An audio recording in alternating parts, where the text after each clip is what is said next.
నమస్తే welcome to Myra media నేను మీ KVR Andhra Pradesh assembly సమావేశాలు చాలా హాట్ గా జరుగుతున్న సంగతి తెలిసిందే నిన్న అసెంబ్లీ వేదికగా ఢిల్లీ జంతర్ మంతర్ దీక్షకు వ్యతిరేకంగా దానికి కౌంటర్గా చంద్రబాబు ఒక పవర్ పాయింట్ ప్రెజెంటేషన్ ఇచ్చే ప్రయత్నం చేశారు అందులో గతంలో వైసీపీ సర్కార్ జగన్మోహన్ రెడ్డి పాలనలో ఏవైతే అరాచకాలని వీళ్ళు అంటున్నారో వాటన్నిటిని క్రోడీకరించి ప్రజెంటేషన్ చేసే ప్రయత్నం చేసింది చంద్రబాబు సర్కార్ సో ప్రతి నేత ప్రతి మంత్రి ప్రతి కీలకమైన వ్యక్తి కూటమిలోని అంటే బీజేపీ జనసేన టీడీపీ అందరు కలిసి వైఎస్ జగన్మోహన్ రెడ్డిని పొట్టు తిట్టిండ్రు సో ఇది పాలన కాదు ముఖ్యమంత్రి ఒక క్రిమినలే ముఖ్యమంత్రి అయితే రాష్ట్రం ఎట్లా ఉంటుంది అన్న కోణంలో పెద్ద ఎత్తున విమర్శలు చేసిర్రు ఇక చంద్రబాబు అయితే ఏకంగా ఒక డ్రామానే నడిపించారు అనమాట మీ మీద ఎవరెవరి మీద కేసులు అయినాయో ఒకసారి అందరు లేవండి అంటే లేచి నిలబడి ఎవరెవరి మీద ఎన్నెన్ని కేసులు అయినాయో వాళ్ళు చెప్పడం క్లాస్ టీచర్కి ఇట్లా అటెండెన్స్ తీసుకుంటారు చూడు అట్లాంటి ట్రీట్మెంట్ చూపించారు అనమాట ఇక కేసులు నమోదు కాని వాళ్ళు ఎంతమందో లేచి నిలబడని ఇంకొకసారి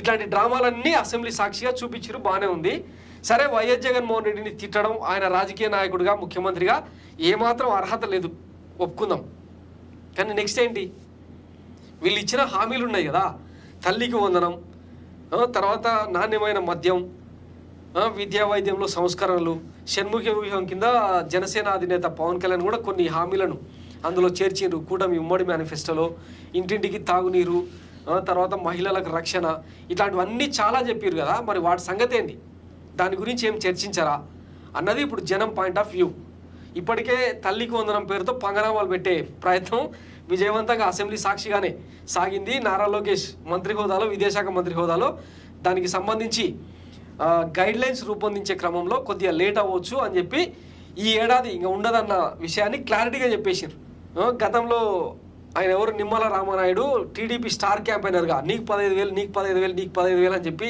చెప్పిండు కదా దాని మీద పెద్ద ఎత్తున ట్రోలింగ్ జరుగుతూ ఉంది తర్వాత గ్యాస్ సబ్సిడీకి సంబంధించి కూడా గతంలో అదే నిమ్మల రామానాయుడు ఇంటింటికి ఇన్ని గ్యాస్ బుడ్డీలు ఫ్రీగా ఇస్తామని చెప్పిన సందర్భం కూడా చూసినా కదా దాని మీద నిన్న నాదెండ్ల మనోహర్ పౌర సరఫరాల శాఖ మంత్రి హోదాలో ఈసారికి గ్యాస్ ఫ్రీ బుడ్డీ అనేది లేదు దయచేసి సహకరించాలని చెప్పి దానికి కూడా ఏకనామం పెట్టిండ్రు ఇట్లా ఇంకా ఎన్నింటికి తూట్లు పెడతారు ఎన్నింటికి తూట్లు పొడుస్తారు ఇప్పటికే విద్యా వైద్యానికి ఇక కార్పొరేట్లకు అందించే క్రమంలో చేయాల్సినంత పతనం చేస్తూ వస్తున్నారు అంటే సామాన్య పేద మధ్య తరగతి వర్గాలకు ఇవ్వాల్సిన ప్రాధాన్యత ఇవ్వకుండా ఇట్లా రాళ్ళేసుకుంటూ పోతే ఎట్లా అసలు ఒక ప్రభుత్వం ఏర్పడిందే జనం సంక్షేమం కోసం పేద మధ్యతరగతి వర్గాల అభ్యున్నతి కోసం పారిశ్రామిక వర్గాలకు పెట్టుబడుల ఆకర్షణ వాళ్లకు చోటిచ్చి రాష్ట్రానికి ఆదాయం తీసుకొచ్చే ఇవన్నీ ఉంటాయి కదా ఈ పాలసీలను డిస్కస్ చేయాల్సింది పోయి ఇంకా ఎంతసేపు వైఎస్ జగన్మోహన్ రెడ్డిని తిట్టడానికే ఈ అసెంబ్లీ సమావేశాలు నిర్వహిస్తున్నట్టుంది ఒకవైపు తెలంగాణ అసెంబ్లీలోనేమో ఓటాన్ అకౌంట్ బడ్జెట్ను దాటి ఇప్పుడు ఫుల్ ఫ్లెడ్జ్ బడ్జెట్ 2,91,000 కోట్ల రూపాయలతో బడ్జెట్ పెట్టి రైతాంగానికి 72,000 కోట్ల రూపాయలను కేటాయించింది తర్వాత విద్యా వైద్యానికి కూడా సముచిత స్థానం ఇస్తూ నిర్ణయం తీసుకుంది ఆయన అక్కడ అంటే తెలంగాణ ముఖ్యమంత్రి చంద్రబాబు శిష్యుడు ఆయన అంతా అంటే ఒక 6 నెలలు 8 నెలలు లేట్ అవ్వచ్చు కానీ అంత పకడ్బందీగా పాలన చేసుకుంటూ పోతున్నారన్న చర్చ టీడీపీ వర్గాల నుంచే వినిపిస్తోంది మరి చంద్రబాబుకు అంత సుదీర్ఘ అనుభవం ఉంది కదా 40 ఏళ్ళ సుదీర్ఘ అనుభవం ఉంది కదా మరి ఆయన ఎప్పుడు ప్రజల కోణంలో మారతారు ప్రజలకు మేలు చేస్తారు అన్న చర్చ ఇప్పుడు జరుగుతుంది వాస్తవానికి అంటే ఇంకా వైఎస్ జగన్మోహన్ రెడ్డిని వైసీపీ కీలక నేతలను ఫిక్స్ చేస్తారన్నది అందరికీ వచ్చిన కంక్లూజన్ సరే రాజకీయ వ్యక్తిగత కక్ష కార్పణ్యాల భాగంగా మీరు ఆ నాయకులను ఏం చేస్తారు చట్ట ప్రకారంగా ఎట్లా శిక్షిస్తారన్నది మీ చేతుల్లో పని అది కానీ ప్రజలకు ఏం మేలు చేస్తారన్నది ఇప్పుడు జరగాల్సిన చర్చ సో ఇట్లా తిట్లు వాళ్ళను నిర్వీర్యం చేస్తూ అసెంబ్లీ సాక్షిగా మనం చేయాల్సిన పని ఇది కాదన్న వాదన తెరపైకి వచ్చింది మరి దీనికి కూటమి కీలక నేతలు ఏం స్పందిస్తారు ఏం చేస్తారన్నది చూద్దాం జగన్ను తిట్టారు మరి తర్వాత ఏంటి ఎన్నికల ప్రచారంలో వైఎస్ జగన్ కూటమి నేతలు తిట్టింది సరిపోనట్టుంది అధికారంలోకి వచ్చిన తర్వాత కూడా నిత్యం అదే పని చేస్తున్నారు మరోవైపు కూటమికి ఘన విజయాన్ని అందించిన ప్రజలు మాత్రం హామీల అమలు కోసం ఎప్పుడెప్పుడా అని ఎదురు చూస్తున్నారు ఎన్నికలకు ఏడాది ముందు నుంచే చంద్రబాబు సూపర్ 6 పేరుతో భారీ లబ్ధి కలిగిస్తారని హామీ ఇచ్చిన సంగతి తెలిసిందే కూటమి ప్రభుత్వం కొలువుదీరిన మొదలు హామీలన్నీ అమలు చేస్తారని ప్రజలు నమ్మారు అబ్బే చంద్రబాబు సర్కార్ వాడి జోలికే వెళ్ళడం లేదు ప్రస్తుతానికి పింఛన్ల పెంపుతో సరిపెట్టుకోవాలని చెప్పగానే చెప్పారు ఈ నేపథ్యంలో శ్వేతపత్రాల పేరుతో ముఖ్యమంత్రి చంద్రబాబు తన మార్కు పాలనకు శ్రీకారం చుట్టారు జగన్ వ్యవస్థల్ని సర్వనాశనం చేశారంటూ మరోసారి పాత విమర్శలే పునరావృతం చేస్తూ వస్తున్నారు. ఈ దఫా ఇందుకు అసెంబ్లీని వేదిక చేసుకోవడం గమనార్హం. హామీల్ని అమలు ఉద్దేశం లేదనే ఏపీ ప్రభుత్వం బడ్జెట్ ప్రవేశపెట్టకుండా తన వైఖరి స్పష్టం చేసింది. శ్వేతపత్రాలు విడుదల చేసింది, చేస్తున్నది కూడా అందుకే అని టీడీపీ నాయకులు చెబుతున్నారు. సంక్షేమ పథకాలని అమలు చేయకపోవడానికి జగన్ సృష్టించిన ఆర్థిక విధ్వంసం అని చెప్పి చంద్రబాబు సర్కారు బాధ్యతల నుంచి తప్పించుకునేందుకు ప్రయత్నం చేయడం గమనార్హం.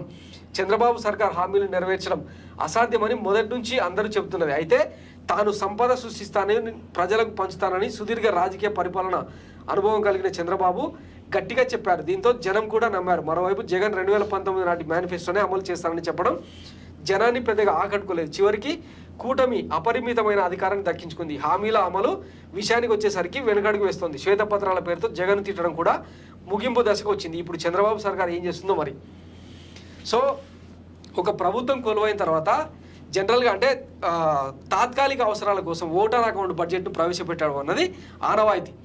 ఆ ప్రయత్నం చేయకపోగా ఎంతసేపు వైఎస్ జగన్మోహన్ రెడ్డిని ఆ పాత ప్రభుత్వాన్ని తిట్టే కార్యక్రమం చేస్తే మరి జనాన్ని ఎట్లా ఆకలితో అలమటించాలా, వాళ్ళని నిలబెడతారా? దీనికి సంబంధించి క్లారిటీ ఇవ్వాలి కదా. సో అన్ని రోజులు తిట్లతో కాలయాపనతో కమిటీలతో కాలయాపన చేస్తామంటే కుదరదు. ఎందుకంటే ఒక కొత్త ప్రభుత్వం మీద ఎన్నో ఆశలు ఉంటాయి, ఎన్నో ఆకాంక్షలు ఉంటాయి, నెరవేర్చాల్సిన బాధ్యతలు ఉంటాయి. వీటన్నిటినీ ఎంతకాలం అని విస్మరిస్తారు? ఈ గైడ్లైన్స్ పేరుతో ఇట్లా కాలయాపన చేయడం అనేది కరెక్టా? ఇప్పటికే స్కూల్లోకి పోతున్న పిల్లల డ్రాప్అవుట్స్ కేసులు పెరుగుతూ ఉన్నాయి. రాష్ట్రంలో క్రైమ్ రేట్ పెరిగిపోయింది. హత్యలు, మానభంగాలు ఇట్లాంటివన్నీ జరుగుతూ ఉన్నాయి. వీటన్నిటికీ సమాధానంగా ఏదో ఒక ఇనిషియేషన్ తీసుకోవాలి కదా. సో ప్రతిదానికి ఇంకా వైఎస్ జగన్మోహన్ రెడ్డిని బూచిగా చూపిస్తామంటే ప్రభుత్వం నడవదు, కుదరదు. అట్లా ప్రజల నుంచి స్వచ్ఛందంగా తిరుగుబాట్లు వచ్చే ప్రమాదం ఉంటుంది అనమాట. దీని నుంచి తేరుకొని ఇక రాబోయే కాలంలో ఎంత మంచి చేస్తామన్న దాని మీదనే దృష్టి పెట్టాలి. చట్టం ఎలాగో తన పని తాను చేసుకుపోతుంది. శిక్షలు పడాల్సిన వాళ్ళకి పడతాయి. దానికి మీరేం ఫోకస్ చేయాల్సిన అవసరం లేదు. మీరు చేయాల్సిందల్లా ప్రభుత్వంగా ఒక బాధ్యతాయుతమైన పదవుల్లో ఉన్న వ్యక్తులుగా ప్రజలకు ఏం మేలు చేస్తామన్నదే చెప్పాలి. ఆ మంచి బుద్ధి దేవుడు ప్రసాదించాలని ఆశిస్తూ కోరుకుంటూ thanks for watching my media. నేను మీ కేవీఆర్. Thank you.